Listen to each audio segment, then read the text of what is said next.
Ifeoluwa ẹ káàárọ̀ ẹ káàsán ẹ kálẹ́ ẹ̀yin ti tèmi ṣé dáadáa ní ṣàlàáfíà ni mo bá ẹ tí mo rí tí bá ti yọ báyìí mo fẹ́ gbé níbẹ̀ lórí fíìmù tó máa lọ wò ṣé ti rí Òǹtẹ̀ part 2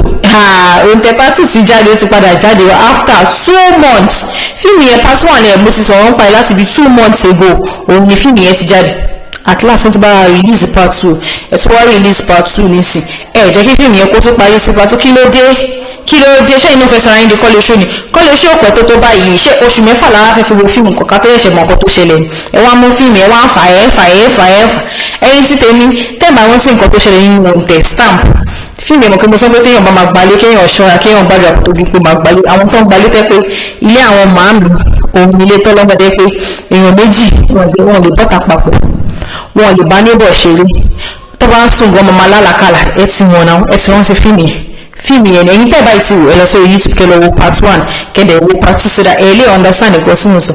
part 2 ti jáde o àwọn lady yẹn Àníkẹ́ àmì àtọkọ wọn padà bọ́tà láṣọ so àwọn kan ṣáà wá ń ṣe finance pé mọ̀ ẹnu tí wọ́n kun ilé yẹn jù wọ́n ṣáà wá ń ṣe finance pé kí ló ń ṣẹlẹ̀ nínú ilé yìí àwọn fẹ́ mọ̀ ọ̀pọ̀ tó ń ṣẹlẹ̀ nínú ilé yìí wọ́n ṣáà reach out sí àwọn kan wọ́n ní àwọn èèyàn lè sanwó torí tó bá sọ nǹkan tó ń ṣẹlẹ̀ nínú ilé ẹni tó bá gbọ́rọ̀ yẹn báyìí ẹni yẹn máa kú tó wọ́n sọ wọn pé ọ̀rọ̀ yìí ò ṣe sọ wọ́n tún lọ ilé ẹ̀ngọ́ lọ bá àwọn tenant sọ̀rọ̀ àwọn tenant wọn lè lanu kọ́ sọ̀rọ̀ pé àwọn máa ní ilé yìí dá ilé yẹn jẹ́ kéèyàn gbèrò ilé tó ṣe gbẹ́ ilé tó wọ́n ṣàmúrọ̀ yìí wọ́n ṣàmúlẹ̀ gidigidi níbi pé ẹ̀yin tẹ́pẹ̀ sọ pé ilé tó dání ilé pé kéèyàn máa tẹ̀síwájú aṣọ tẹ̀wọ̀ báyìí ó ti jà ìyàwó báyìí òun dàbí ìwé ń tiẹ̀ ni ẹ wá sọ pé ilé àwọn ẹ sọ pé ilé ìdàbọ̀ kò ṣò lára yẹn ní àwọn òfẹ́ pariwo ni ilé yẹn ilé alálùbáyé kádébùkù guy kan ó kó wọlé fresh guy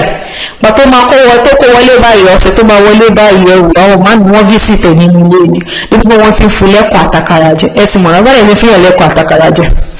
wọ́n ti fọwọ́ bá ọ ti ń fi ọwọ́ ro wa yí èlò ojú ti yẹn báyìí ẹ̀yin ti tèmi ẹ lọ sórí YouTube kẹlẹ wo Òǹtẹ̀ part 2 ẹ jọ àti wà ní kíámì ẹ jọ bá àpètè release part 3 ká tètè mọ nǹkan tó ṣẹlẹ̀ níbẹ̀ ṣáṣí máa lé oṣù méjì náà bóṣù mẹ́tàlá fẹ́ dúró fún ilé ká tó rí part 3